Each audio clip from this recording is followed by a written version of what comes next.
안녕하십니까. 안상수입니다. 오늘은 여러분들과 함께 좀 생소한 분야에 대해서 설명을 드리도록 하겠습니다. 산업 스파이란 무엇인가?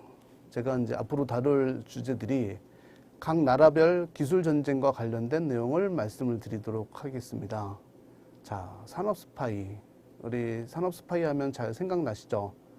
특히 007이나 또는 이제 미션 임파서블이나 이런 다양한 스파이 영화들을 보시면서 재밌게 보셨을 것 같습니다. 자, 그러면은 산업 스파이란 무엇인가에 대해서 알아보도록 하겠습니다.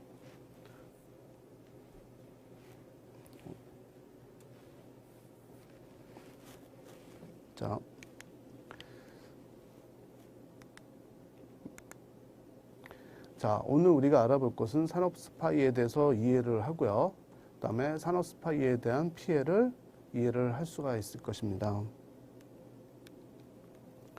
자, 먼저 스파이란 무엇일까요? 스파이란 여기 보시는 것처럼 정보를 얻기 위해 몰래 엿보는 일을 하는 사람 또는 간첩, 염탐꾼이죠. 자, 스파이는 굉장히 오래된 직업입니다. 중국의 손자가 쓴 손자병법 아시죠? 손자병법에도 간첩을 활용하는 간계라는 것이 나옵니다. 마찬가지로 전쟁뿐만 아니라 우리 사회 주변에서는 스파이라는 용어들이 심심치 않게 들리고 있습니다.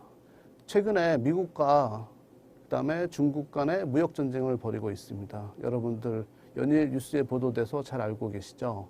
자, 미국의 트럼프 대통령과 시진핑 주석이 굉장히 많은 설전을 벌이고 있습니다. 왜 그럴까요? 그리고 무역을 가지고 전쟁을 하는데 기술과 어떤 연관관계가 있을까요? 자, 어떤 제품을 팔게 되면은 제품만이 파는 게 아니라 그 안에 담겨져 있는 기술도 나가게 됩니다.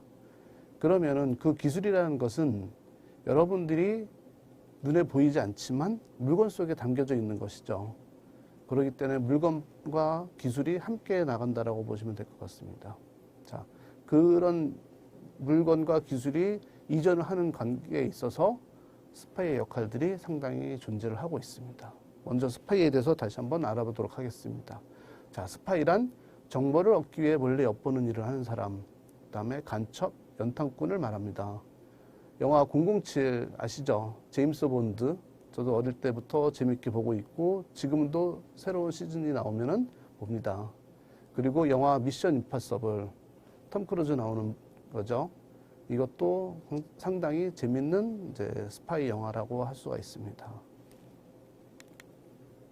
자, 그러면은 앞에서 말씀드렸던 영화에서 등장하는 스파이들은 주로 어떤 것을 다루고 있었죠? 거기도 마찬가지로 기술입니다. 상대국의 기술이라든가 아니면 어떤 특정한 정보를 얻기 위해서 서로 스파이 활동을 합니다. 자, 그럼 이게 국가 간의 스파이만 존재하는 것이 아니라 기업에서도 또는 산업에서도 스파이들이 있습니다. 그래서 기업 스파이 활동을 하는 분들을 산업 스파이 또는 경제 스파이 활동이라고 하고요. 이들의 주 목적은 상업적, 재정 또는 재무적 목적과 그 다음에 첩보 또는 정탐 기법을 활용하는 것이 합쳐졌다라고 보시면 됩니다. 자, 스파이 활동이라는 표현은 특정 국가를 위해 다른 국가에서 정보를 빼내려고 시도하는 스파이 또는 스파이 활동의 연상이 되죠. 그러나 실제는 기업 스파이가 더 많습니다. 그리고 기업 스파이들 간에서는 다양한 기법들이 존재를 하고 있고요. 그래서 국가 스파이와 기업 스파이가 같이 겸하고 있는 경우도 상당히 많습니다. 자, 그럼 왜 산업 스파이가 필요할까요? 자, 우선 먼저 국가를 이루는 경제 3요소를 한번 알아보도록 하겠습니다. 자, 산업 스파이. 과연 어떤 역할을 할까요? 자, 국가의 경제 3요소에 보시면은요, 정부와 그 다음에 기업과 가계, 이렇게 경제 활동을 이루고 있습니다.